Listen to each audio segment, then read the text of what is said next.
Hello everyone, welcome back to another vlog. ನಾನು ಹೋದ ವ್ಲಾಗಲ್ಲಿ ನಾವು ಕೊನೆ ಮೂಮೆಂಟ್ಸ್ ಕಳೀತಾ ಇದ್ವಿ ಅಂಡಮಾನಲ್ಲಿ, ಅದನ್ನೆಲ್ಲ ನೋಡಿದ್ರಿ.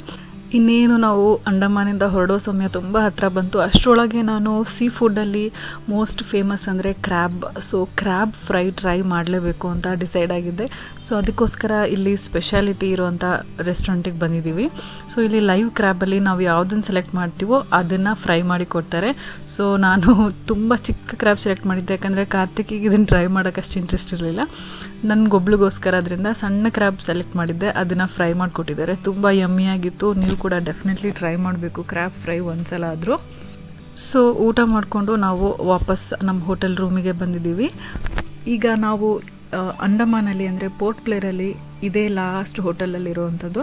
ಇಲ್ಲಿಂದ ನಾವು ಡೈರೆಕ್ಟ್ ಏರ್ಪೋರ್ಟ್ಗೆ ಹೋಗಿ ಏರ್ಪೋರ್ಟಿಂದ ನಾವು ವಾಪಸ್ ಬ್ಯಾಂಗ್ಳೂರ್ಗೆ ಹೋಗಬೇಕು. ಸೊ ಈ ರೂಮ್ ಟೂರ್ ಮಾಡ್ತಾಯಿದ್ದೀನಿ, ಯಾಕಂದರೆ ಈ ರೂಮ್ ಎಲ್ಲಕ್ಕಿಂತ ಸ್ಪೆಷಲ್ ಆಗಿತ್ತು, ತುಂಬ ಸ್ಪೇಷಿಯಸ್ ಆಗಿತ್ತು.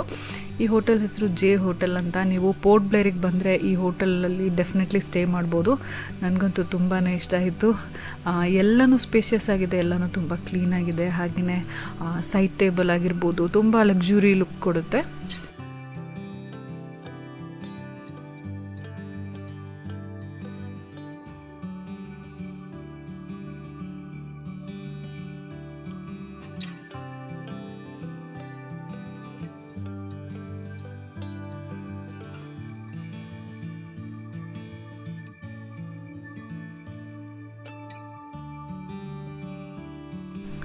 ನಮ್ಮ ಲಾಸ್ಟ್ ವ್ಲಾಗಲ್ಲಿ ನಾವು ಸಾ ಮಿಲ್ಗೆ ಅಥವಾ ಫಾರೆಸ್ಟ್ ಮ್ಯೂಸಿಯಮ್ಗೆಲ್ಲ ಹೋಗೋಕ್ಕೂ ಮುಂಚೆ ಲಗೇಜ್ ಡ್ರಾಪ್ ಮಾಡಿದ್ವಿ. ಸೊ ಲಗೇಜ್ ಎಲ್ಲ ರೂಮಲ್ಲಿ ಆಲ್ರೆಡಿ ಇತ್ತು ನಾವು ಬರೋ ಅಷ್ಟರಲ್ಲಿ. ಈ ರೂಮಲ್ಲಿ ಸಿಟ್ಔಟ್ ಅಂದರೆ ಬ್ಯಾಲ್ಕನಿ ಕೂಡ ಇತ್ತು, ಬಟ್ ನಾವು ತುಂಬ ಟಯರ್ಡ್ ಆಗಿದ್ವಿ. ಸೊ ಬ್ಯಾಲ್ಕನಿಯಲ್ಲಿ ಟೈಮ್ ಸ್ಪೆಂಡ್ ಮಾಡೋಷ್ಟು ಎನರ್ಜಿ ಕೂಡ ಇರಲಿಲ್ಲ, ಟಯರ್ಡ್ ಆಗಿಬಿಟ್ಟಿದ್ವಿ. ಸ್ವಲ್ಪ ಹೊತ್ತು ರಿಲ್ಯಾಕ್ಸ್ ಮಾಡೋಣ ಅಂತ ನಾವು ಈ ರೂಮಲ್ಲಿ ಸೆಟ್ಲ್ ಆಗ್ತಾ ಇದ್ದೀವಿ.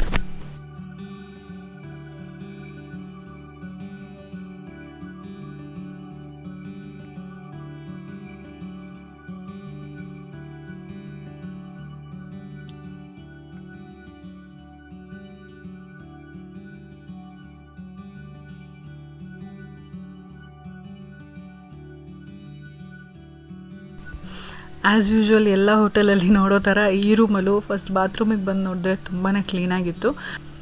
ಬೆಡ್ಡು ಬಾತ್ರೂಮು ಕ್ಲೀನಾಗಿದ್ದರೆ ಎಷ್ಟೋ ನೆಮ್ಮದಿ ಆಗುತ್ತೆ ನೋಡಿ. ಕಾಫಿ ಎಲ್ಲ ಮಾಡ್ಕೊಳ್ಳೋಷ್ಟು ಎನರ್ಜಿ ಇರಲಿಲ್ಲ, ತುಂಬ ಹೊತ್ತು ಓಡಾಡ್ಬಿಟ್ಟಿದ್ವಿ ಇವತ್ತು ಬಿಸಿಲಲ್ಲಿ ಕೂಡ. ಸೊ ಸ್ವಲ್ಪ ಹೊತ್ತು ರಿಲ್ಯಾಕ್ಸ್ ಮಾಡಿ ನಾವು ನೆಕ್ಸ್ಟ್ ಡೇ ಬೆಳಗ್ಗೆ ನಮ್ಮ ಫ್ಲೈಟ್ ಅರ್ಲಿ ಮಾರ್ನಿಂಗ್ ಇದ್ದಿದ್ದರಿಂದ ನಾವು ಬೇಗನೆ ಮಲ್ಕೊಂಡ್ವಿ.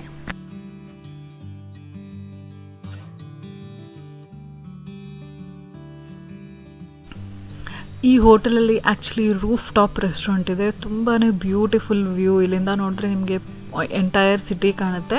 ಹೊರಗಡೆ ಕೂಡ ಕೂತ್ಕೋಬೋದು. ಬ್ರೇಕ್ಫಾಸ್ಟ್ ಟೈಮ್ ಆದ್ದರಿಂದ ತುಂಬ ಬಿಸಿಲು ಕೂಡ ಇರೋದಿಲ್ಲ, ಆಗ್ತಾನೆ ಸನ್ಶೈನ್ ಸ್ಟಾರ್ಟ್ ಆಗಿರುತ್ತೆ, ತುಂಬ ಚೆನ್ನಾಗಿರುತ್ತೆ. ಬಟ್ ನಾವು ಏರ್ಪೋರ್ಟಿಗೆ ಹೊರಡೋ ಅರ್ಜೆಂಟಲ್ಲಿ ಇದ್ದಿದ್ದರಿಂದ ಹತ್ತಿರದಲ್ಲೇ ಕೂತಿದ್ವಿ, ಬುಫೆಗೆ ಹತ್ತಿರದಲ್ಲಿ, ಅಂದರೆ ಒಳಗೆ ಕೂತ್ಕೊಳ್ಳೋರು ಒಳಗೂ ಕೂರ್ಬೋದು.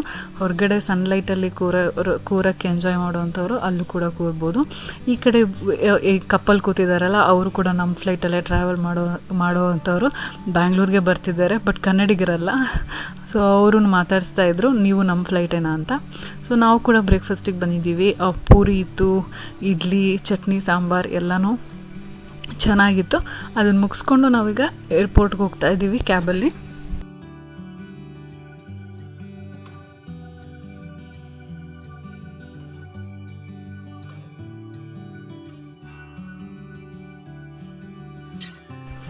ಎಷ್ಟು ಬೇಗ ಟ್ರಿಪ್ ಮುಗ್ದೋಯ್ತಲ್ಲ ಅಂತ ಬೇಜಾರಾಗ್ತಾ ಇತ್ತು. ಈಗ ನಿಮಗೆ ಕಾಣಿಸ್ತಾ ಇರೋದು port Blair airport, international airport. ತುಂಬ ಚೆನ್ನಾಗಿದೆ, ಕ್ಯೂಟಾಗಿದೆ, ಚಿಕ್ಕದಾಗಿದೆ. ಬ್ಯಾಂಗ್ಳೂರು ಏರ್ಪೋರ್ಟ್ ಆಗಲಿ, ದುಬೈ ಏರ್ಪೋರ್ಟ್ ಆಗಲಿ, ಅದಕ್ಕೆ ಕಂಪೇರ್ ಮಾಡೋ ಅಷ್ಟು ದೊಡ್ಡದಿಲ್ಲ, ಬಟ್ ಒಂಥರ ಕಾಂಪ್ಯಾಕ್ಟಾಗಿ ಚೆನ್ನಾಗಿತ್ತು. ಅಲ್ಲಿಂದ ನಾವು ವೆಯ್ಟ್ ಮಾಡಿದ್ವಿ ಬೋರ್ಡಿಂಗ್ ಟೈಮ್ವರೆಗೂ. ಈಗ ಬೋರ್ಡಿಂಗ್ ಟೈಮ್ ಬಂದಿದೆ, ನಾವು ಬಸ್ಸಲ್ಲಿ ಫ್ಲೈಟ್ವರೆಗೂ ರೀಚ್ ಆಗಿ ಅಲ್ಲಿಂದ ಫ್ಲೈಟಲ್ಲಿ ಹತ್ತು ಕೂತಿದ್ದೀವಿ. ಈಗ ಫ್ಲೈಟ್ ಇನ್ನೇನು ಟೇಕ್ ಆಫ್ ಆಗ್ತಾ ಇದೆ.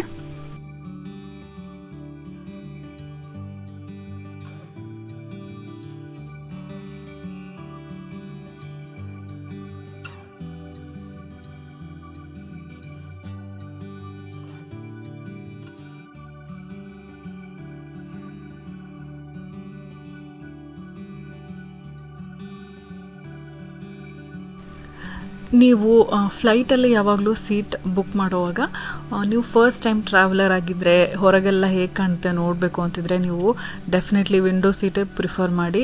ತುಂಬ ಚೆನ್ನಾಗಿರುತ್ತೆ ವ್ಯೂ ನೋಡೋದಕ್ಕೆ. ಈಗ ನೋಡಿ, ನಾವು ಟೇಕ್ ಆಫ್ ಆದ ತಕ್ಷಣ ಅಂಡಮಾನ್ ಸಿಟಿನ ಎಂಟೈರ್ ಆಗಿ ನೋಡ್ಬೋದು. ಸಿಟಿ ಮುಗಿತಿದ್ದಾಗೆ ಸಮುದ್ರ ಕೂಡ ಸ್ಟಾರ್ಟ್ ಆಗುತ್ತೆ, ಅದನ್ನು ನೋಡ್ಬೋದು. ನೀವು ಪದೇ ಪದೇ ಬಾತ್ರೂಮ್ಗೆ ವಾಶ್ರೂಮ್ಗೆ ಎದ್ದೋಗೋರು ಆ ಥರ ಇದ್ದರೆ ನೀವು ಐಲ್ ಸೀಟ್ ಬುಕ್ ಮಾಡಿ.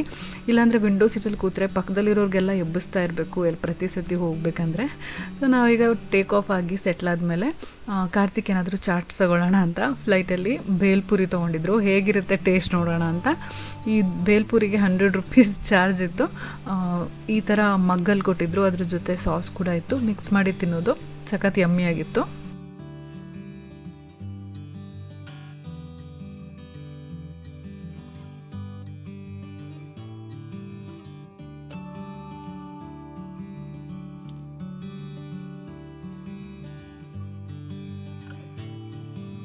ಈಗ ನಿಮಗೆ ಕಾಣಿಸ್ತಾ ಇರ್ಬೋದು, ನಾವು ಈಗ ಮೋಡ ಮತ್ತು ಭೂಮಿ ಮಧ್ಯದಲ್ಲಿದ್ದೀವಿ. ಸಮುದ್ರ ಎಲ್ಲ ಕಾಣ್ತಾ ಇದೆ. ನಾವು ಹೋಗಿದ್ದಂಥ ಬೀಚ್ಗಳನ್ನೆಲ್ಲ ಮೇಲಿಂದನೇ ನೋಡ್ಬೋದು, ಅಷ್ಟು ಕ್ಲಿಯರಾಗಿ ಕಾಣಿಸ್ತಾ ಇದೆ ಸಮುದ್ರ.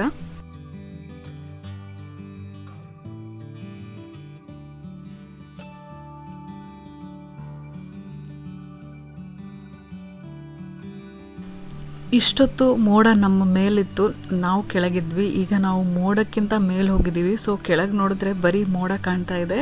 ತುಂಬ ಬ್ಯೂಟಿಫುಲ್ ಆಗಿತ್ತು ವ್ಯೂ.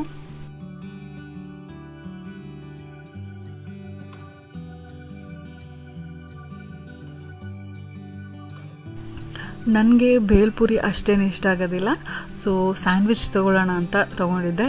ಆ್ಯಕ್ಚುಲಿ ನನಗೆ ಎಗ್ ಸ್ಯಾಂಡ್ವಿಚ್ ತುಂಬ ಇಷ್ಟ, ಬಟ್ ಎಗ್ ಸ್ಯಾಂಡ್ವಿಚ್ ಅವೈಲೇಬಲ್ ಇರಲಿಲ್ಲ. ವೆಜ್ ಸ್ಯಾಂಡ್ವಿಚ್ ಮಾತ್ರ ಇತ್ತು. ವೆಜ್ ಸ್ಯಾಂಡ್ವಿಚ್ ಕೂಡ ಚೆನ್ನಾಗಿತ್ತು. ಸ್ವಲ್ಪ ಸಪ್ಪೆ ಸಪ್ಪೆ ಇರುತ್ತೆ, ಬಟ್ ಸ್ಟಿಲ್ ಓಕೆ. ನಿಮಗೆ ತುಂಬ ಹಸುವಾಗ್ತಿದ್ದಾಗ ಸ್ವಲ್ಪ ಹೊತ್ತಿಗೆ ಹಸಿವು ತಡೆಯುತ್ತೆ.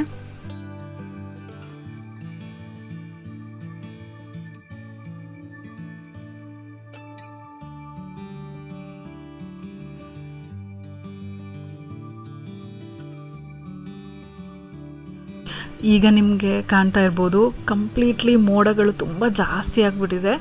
ಯಾಕಂದರೆ ನಾವು ಬ್ಯಾಂಗ್ಳೂರ್ ಹತ್ತತ್ರ ಬರ್ತಾ ಇದ್ದೀವಿ. ಬ್ಯಾಂಗ್ಳೂರ್ ಯಾವಾಗಲೂ ಕೂಲಾಗಿರುತ್ತೆ, ಯಾಕಂದರೆ ಸನ್ಲೈಟು ಭೂಮಿಗೆ ತಲುಪಕ್ಕೆ ಬಿಡೋದಿಲ್ಲ. ಮೋಡಗಳು ಅಷ್ಟು ಕವರ್ ಆಗೋಗಿರುತ್ತೆ. ಅಲ್ಲಿಂದ ಸಿಟಿ ಕಾಣ್ತಾನೂ ಇದೆ ಮೋಡಗಳ ಮಧ್ಯದಿಂದ. ಈಗ ನಾವು ಏರ್ಪೋರ್ಟಲ್ಲಿ ಇಳ್ಕೊಂಡಿದ್ದೀವಿ, ಬ್ಯಾಂಗ್ಳೂರ್ ಏರ್ಪೋರ್ಟಲ್ಲಿ.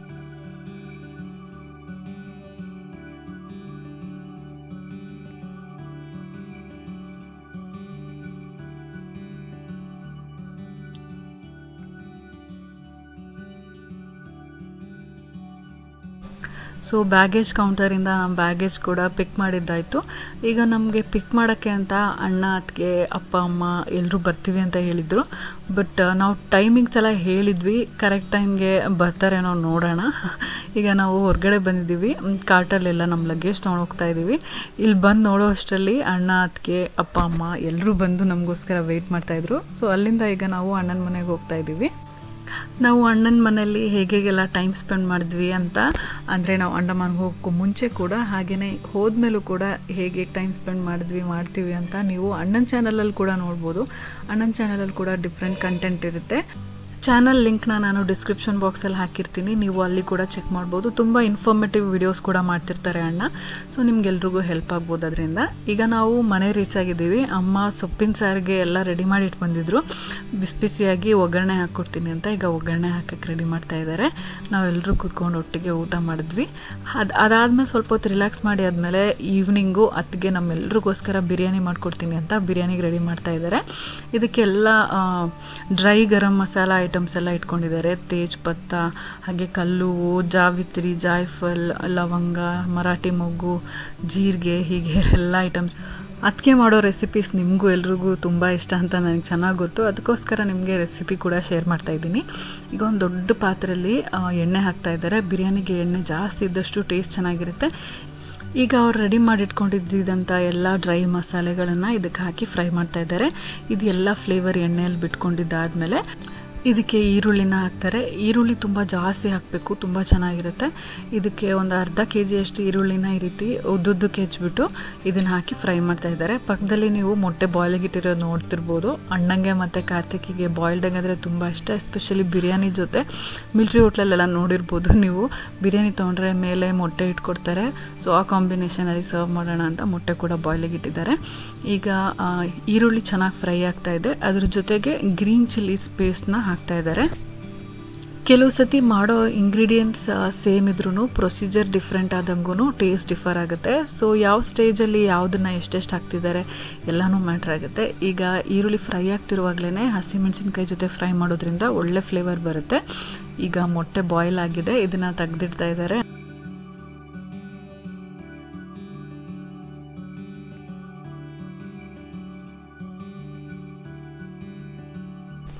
ದೊಡ್ಡ ಫ್ಲೇಮ್ ಇರೋ ಒಲೆಗೆ ಇದನ್ನು ಶಿಫ್ಟ್ ಮಾಡಿದ್ದಾರೆ. ಈಗ ಈರುಳ್ಳಿ ಸ್ವಲ್ಪ ಕಲರ್ ಕೂಡ ಚೇಂಜ್ ಆಗಿದೆ, ಚೆನ್ನಾಗಿ ಫ್ರೈ ಆಗ್ತಾ ಇದೆ. ಜಾಸ್ತಿ ಡಾರ್ಕ್ ಗೋಲ್ಡನ್ ಬ್ರೌನ್ ಆಗೋದೇನು ಬೇಡ, ಇದು ಕಲರ್ ಚೇಂಜ್ ಆದರೆ ಸಾಕು. ಈಗ ಶುಂಠಿ ಬೆಳ್ಳುಳ್ಳಿ ಪೇಸ್ಟ್ ಹಾಕ್ತಾ ಇದ್ದಾರೆ. ಶುಂಠಿ ಬೆಳ್ಳುಳ್ಳಿ ಪೇಸ್ಟ್ ಕೂಡ ಸ್ವಲ್ಪನೇ ಹಾಕ್ತಾ ಫ್ರೈ ಮಾಡ್ತಾ ಇದ್ದಾರೆ. ಈ ಥರ ಮಾಡೋದ್ರಿಂದ ಎಲ್ಲದರಲ್ಲೂ ಎಲ್ಲ ಫ್ಲೇವರ್ಸು ಚೆನ್ನಾಗಿ ಹೊಂದ್ಕೊಂಡು ತುಂಬ ಚೆನ್ನಾಗಾಗುತ್ತೆ. ಈಗ ಹಸಿ ವಾಸನೆ ಹೋಗೋವರೆಗೂ ಇದನ್ನು ಫ್ರೈ ಮಾಡ್ತಿದ್ದಾರೆ. ಇದಾದಮೇಲೆ ನೆಕ್ಸ್ಟು ಒಂದು ಅರ್ಧ kg ಅಷ್ಟು ಟೊಮ್ಯಾಟೊ ಹಾಕ್ತಾ ಇದ್ದಾರೆ. ಇದರಲ್ಲಿ ಟೊಮ್ಯಾಟೊ ಜಾಸ್ತಿ ಇದ್ದಷ್ಟು ಒಂಥರ ಬಿರಿಯಾನಿ ಗೊಜ್ಜು ಥರ ಆಗುತ್ತೆ, ಡ್ರೈ ಆಗೋದಿಲ್ಲ. ನಿಮಗೆ ತುಂಬ ಹುಳಿ ಜಾಸ್ತಿ ಇಷ್ಟ ಆಗಲ್ಲ ಅಂತಂದರೆ ನೀವು ಹುಳಿ ಟೊಮ್ಯಾಟೊ ಮತ್ತು ಇನ್ನು ಬೇರೆ ಥರ ಟೊಮ್ಯಾಟೊ ಬರುತ್ತಲ್ಲ, ಹುಳಿ ಕಡಿಮೆ ಇರೋವಂಥದ್ದು, ಸ್ವಲ್ಪ ಸ್ವೀಟ್ ಆ ಎರಡು ಟೊಮ್ಯಾಟೊ ಮಿಕ್ಸ್ ಮಾಡಿ ಕೂಡ ಹಾಕ್ಬೋದು. ನಿಮಗೆ ಡ್ರೈ ಇಷ್ಟ ಅಂದರೆ ಟೊಮ್ಯಾಟೊ ಕಡಿಮೆ ಕೂಡ ಮಾಡ್ಕೋಬೋದು. ಈಗ ಸ್ವಲ್ಪ ಉಪ್ಪು ಹಾಕ್ತಾ ಇದ್ದಾರೆ. ಲಾಸ್ಟಿಗೆ ಮತ್ತೆ ಬೇಕಂದರೆ ಉಪ್ಪು ನೋಡ್ಕೊಂಡು ಎಕ್ಸ್ಟ್ರಾ ಹಾಕ್ಕೋಬೋದು. ಈಗ ಇದೆಲ್ಲ ಚೆನ್ನಾಗಿ ಸಾಫ್ಟ್ ಆಗೋವರೆಗೂ ಕುಕ್ ಆಗಲಿ ಅಂತ ಸ್ವಲ್ಪ ಹೊತ್ತು ಮುಚ್ಚಿಟ್ಟಿದ್ದಾರೆ. ಈಗ ಓಪನ್ ಮಾಡಿ ನೋಡೋಣ. ನೋಡಿ, ಎಲ್ಲ ನೀರು ಬಿಟ್ಕೊಂಡಿದೆ ಟೊಮ್ಯಾಟೊ ಎಲ್ಲ, ಸೊ ಚೆನ್ನಾಗಿ ಹೊಂದ್ಕೊಂಡಿದೆ. ಈಗ ಕೊತ್ತಂಬರಿ ಸೊಪ್ಪಿನ ಪೇಸ್ಟ್ ಹಾಕ್ತಾ ಇದ್ದಾರೆ. ಈ ಬಿರಿಯಾನಿ ಕಂಪ್ಲೀಟ್ಲಿ ಗ್ರೀನ್ ಕಲರ್ ಇರುತ್ತೆ, ಇದರಲ್ಲಿ ಒಂಚೂರು ಖಾರದ ಪುಡಿ ಹಾಕೋದಿಲ್ಲ. ನೋಡಿ, ಈ ಸ್ಟೇಜಲ್ಲೂ ಸ್ವಲ್ಪ ಜಿಂಜರ್ ಗಾರ್ಲಿಕ್ ಪೇಸ್ಟ್ ಹಾಕ್ತಾ ಇದ್ದಾರೆ. ಕೊತ್ತಂಬರಿ paste, green chilli paste, ginger garlic paste ಎಲ್ಲನೂ ಈ ಮಸಾಲೆ ಜೊತೆ ಚೆನ್ನಾಗಿ ಮಿಕ್ಸ್ ಮಾಡ್ತಿದ್ದಾರೆ. ಈಗೆಲ್ಲನೂ ಚೆನ್ನಾಗಿ ಮಿಕ್ಸ್ ಆಗಿದೆ. ಸ್ವಲ್ಪ ಪುದೀನ ಪೇಸ್ಟ್ ಕೂಡ ಹಾಕ್ತಾ ಇದ್ದಾರೆ. ಪುದೀನ ಪೇಸ್ಟ್ ಹಾಕೋದ್ರಿಂದ ಇದಕ್ಕೆ ಒಳ್ಳೆ ಸ್ಮೆಲ್ ಬರುತ್ತೆ, ಹಾಗೆ ಕಲರ್ ಕೂಡ ಡಾರ್ಕ್ ಗ್ರೀನ್ ಕಲರ್ ಬರುತ್ತೆ. ಯೂಶ್ವಲಿ ಎಲ್ಲನೂ ಪೇಸ್ಟ್ ಹಾಕಿ ಮಾಡೋದು ಅಂತಂದರೆ ಜಿಂಜರ್ ಗಾರ್ಲಿಕ್, ಗ್ರೀನ್ ಚಿಲ್ಲಿ ಮತ್ತು ಪುದೀನ, ಕೊತ್ತಂಬರಿ ಎಲ್ಲನೂ ಒಂದೇ ಸತಿ ಎಲ್ಲ ಒಟ್ಟಿಗೆ ಹಾಕಿ ಮಿಕ್ಸ್ ಮಾಡಿ ಒಂದೇ ಪೇಸ್ಟ್ ಹಾಕ್ತಾರೆ. ಬಟ್ ಈ ರೀತಿ ಎಲ್ಲ ಸಪ್ರೇಟ್ ಹಾಕೋದ್ರಿಂದ ನಾವು ಕ್ವಾಂಟಿಟಿ ಕೂಡ ನೋಡಿಕೊಂಡು ಹಾಕ್ಕೋಬೋದು. ಈಗ ಮತ್ತೆ ಸ್ವಲ್ಪ ಕೊತ್ತಂಬರಿ ಪೇಸ್ಟು ಮತ್ತು ಸ್ವಲ್ಪ ಪುದೀನ ಪೇಸ್ಟ್ ಹಾಕಿ ಚಿಕನ್ ಪೀಸಸ್ ಕೂಡ ಹಾಕಿ ಕುಕ್ ಮಾಡ್ತಿದ್ದಾರೆ. ಇದು 1.5 kg ಅಷ್ಟು ಚಿಕನ್ ಇದೆ.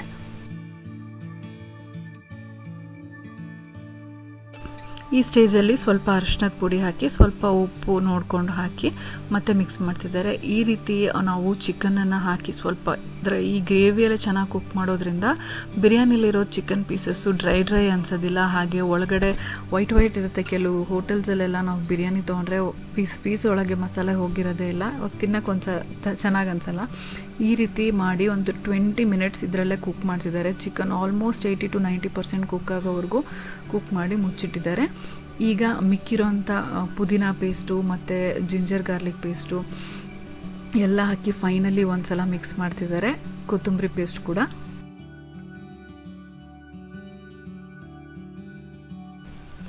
ಇದಕ್ಕೆ 1 ಟೇಬಲ್ ಸ್ಪೂನ್ ಅಷ್ಟು ಗರಂ ಮಸಾಲ, ಹಾಗೆ 2 ಟೇಬಲ್ ಸ್ಪೂನ್ ಅಷ್ಟು ಧನಿಯಾ ಪುಡಿ. ಇದೆರಡೂ ಮಸಾಲೆ ಪುಡಿ ಅಷ್ಟೇ, ಖಾರದ ಪುಡಿ ಯೂಸ್ ಮಾಡ್ತಾ ಇಲ್ಲ, ಯಾಕಂದರೆ ಇದು ಗ್ರೀನ್ ಕಲರ್ ಬಿರಿಯಾನಿ.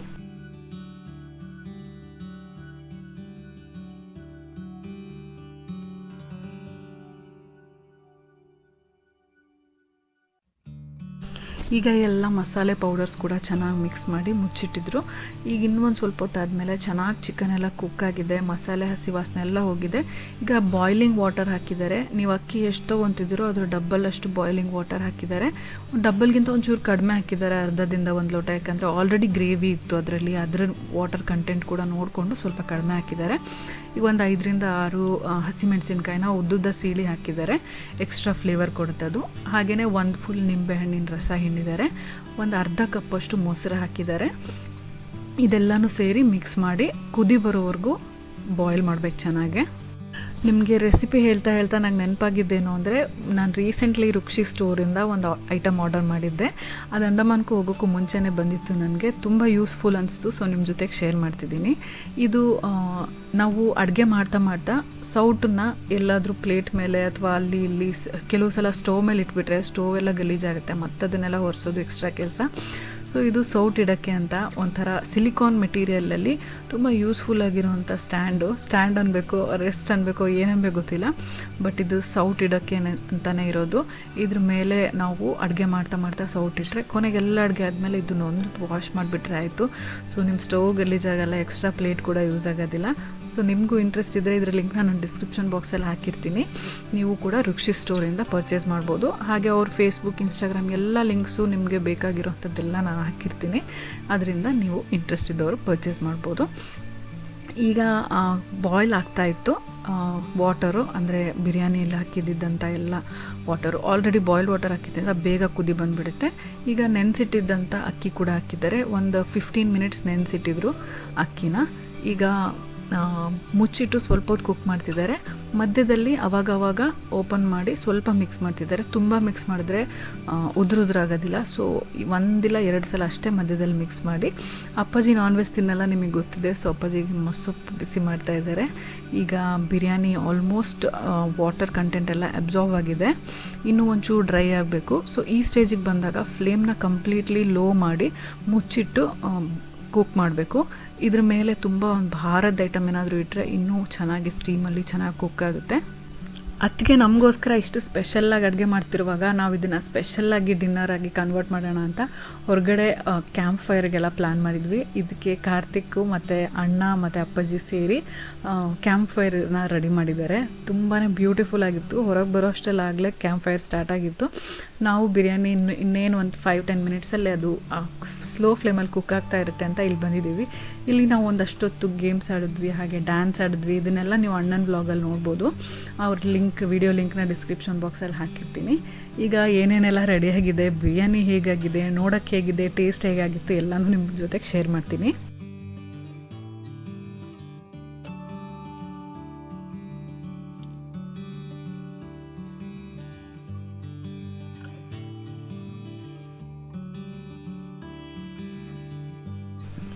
ನೀವು ಈ ರೀತಿ candlelight dinners, moonlight dinners, fire camp dinners ಎಲ್ಲ ಮಾಡ್ತಾ ಇರ್ತೀರಾ? ಹೇಗೆ ಫ್ಯಾಮಿಲಿ ಜೊತೆ ಟೈಮ್ ಸ್ಪೆಂಡ್ ಮಾಡ್ತಿರ್ತೀರಾ ಅಂತ ನನಗೆ ಕಮೆಂಟ್ಸಲ್ಲಿ ಬರ್ತಿಳಿಸಿ.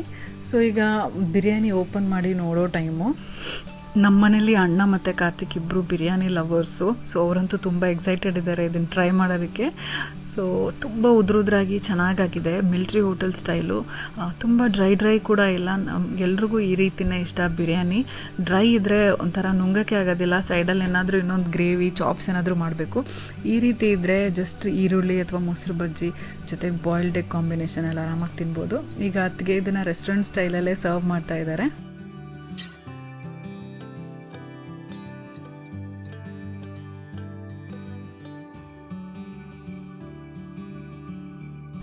ಟೇಸ್ಟ್ ಅಂತೂ ಯಾವ ರೆಸ್ಟೋರೆಂಟ್ಗೂ ಸಮಾನ ಅಲ್ಲ, ಅಷ್ಟು ಚೆನ್ನಾಗಿತ್ತು. ಡೆಫಿನೆಟ್ಲಿ ಟ್ರೈ ಮಾಡಿ. ನಿಮ್ಮ ಮನೇಲಿ ಹೇಗಾಗಿತ್ತು, ಎಲ್ರಿಗೂ ಇಷ್ಟ ಆಯಿತಾ ಅಂತ ನನಗೆ ಕಮೆಂಟ್ಸಲ್ಲಿ ಬರ್ತಿಲ್ಸೋದನ್ನು ಮರಿಬೇಡಿ. ನೆಕ್ಸ್ಟ್ ಡೇ ಬೆಳಗ್ಗೆ ನಾವು ಪ್ಯಾಕ್ ಮಾಡ್ಕೊಂಡು ಹೊರಡೋ ಟೈಮು ಸ್ವಲ್ಪ ಹೊತ್ತು ಟೈಮ್ ಸ್ಪೆಂಡ್ ಮಾಡಿದ್ರು ಕೂಡ ತುಂಬಾ ಬ್ಯೂಟಿಫುಲ್ ಮೂಮೆಂಟ್ಸ್ನ ನಾವು ಸ್ಪೆಂಡ್ ಮಾಡಿದ್ವಿ ಅಣ್ಣನ ಮನೇಲಿ. ಅಪ್ಪ ಅಮ್ಮ ಅಣ್ಣ ಅದಕ್ಕೆ ಜೊತೆ ಈಗ ವಾಪಸ್ ಹೋಗ್ತಾ ಇದ್ದೀವಿ ದಾರಿಲಿ. ಸೊ ನಮ್ಮ ಈ ಅಂಡಮಾನ್ ಬ್ಲಾಗು ಬಂದಿದ್ದು, ಅಣ್ಣ ಅದಕ್ಕೆ ಜೊತೆ ಟೈಮ್ ಸ್ಪೆಂಡ್ ಮಾಡಿದ್ದು, ನಾವು ಬೀಚಿಗೆ ಹೋಗಿದ್ದು ಎಲ್ಲ ಮೂಮೆಂಟ್ಸು ನಿಮ್ಮ ಜೊತೆಗೆ ಶೇರ್ ಮಾಡಿದ್ದೀನಿ. ನೀವು ಕೂಡ ನಮ್ಮ ಜೊತೆಗೆ ನಮ್ಮ ಥರನೇ ಎಂಜಾಯ್ ಮಾಡಿದ್ದೀರಾ ಅಂದ್ಕೊಂಡಿದ್ದೀನಿ. ಈ ವಿಡಿಯೋ ಇಷ್ಟ ಆದರೆ ನಿಮಗೆ ಏನು ಮಾಡಬೇಕು ಗೊತ್ತೇ ಇದೆ, ಲೈಕ್ ಮಾಡಿ. ಹಾಗೆ ನಿಮ್ಮ ಫ್ರೆಂಡ್ಸ್ ಆ್ಯಂಡ್ ಫ್ಯಾಮಿಲಿ ಜೊತೆಗೆ ಶೇರ್ ಮಾಡಿ, ಅವ್ರಿಗೂ ಕೂಡ ಹೆಲ್ಪ್ ಆಗ್ಬೋದು ಇದರಿಂದ ಏನಾದರೂ. ಹಾಗೆಯೇ ನಮ್ಮ ಚಾನಲ್ಗೆ ನೀವು ಸಬ್ಸ್ಕ್ರೈಬ್ ಮಾಡದೆ ನೋಡ್ತಾ ಇದ್ದರೆ ಸಬ್ಸ್ಕ್ರೈಬ್ ಮಾಡಿ, ಪಕ್ಕದಲ್ಲಿರೋ ಬೆಲ್ ಐಕನ್ನ ಕ್ಲಿಕ್ ಮಾಡೋದ್ರಿಂದ ನನ್ನ ಎಲ್ಲ ವಿಡಿಯೋ ನೋಟಿಫಿಕೇಷನ್ ನಿಮ್ಮ ಮೊಬೈಲ್ಗೆ ತಕ್ಷಣ ಸಿಗುತ್ತೆ ಅಂತ ಹೇಳ್ತಾ ಈ ವ್ಲಾಗ್ನ ನಾನು ಇಲ್ಲಿಗೆ ಮುಗಿಸ್ತಾ ಇದ್ದೀನಿ. ಸೊ ವಾಪಸ್ ಮನೆಗೆ ಹೋದ್ಮೇಲೆ ನನ್ನ ರೆಗ್ಯುಲರ್ ರುಟೀನ್ ವ್ಲಾಗ್ ಸ್ಟಾರ್ಟ್ ಆಗುತ್ತೆ. See you all in my next vlog. Till then take care, bye.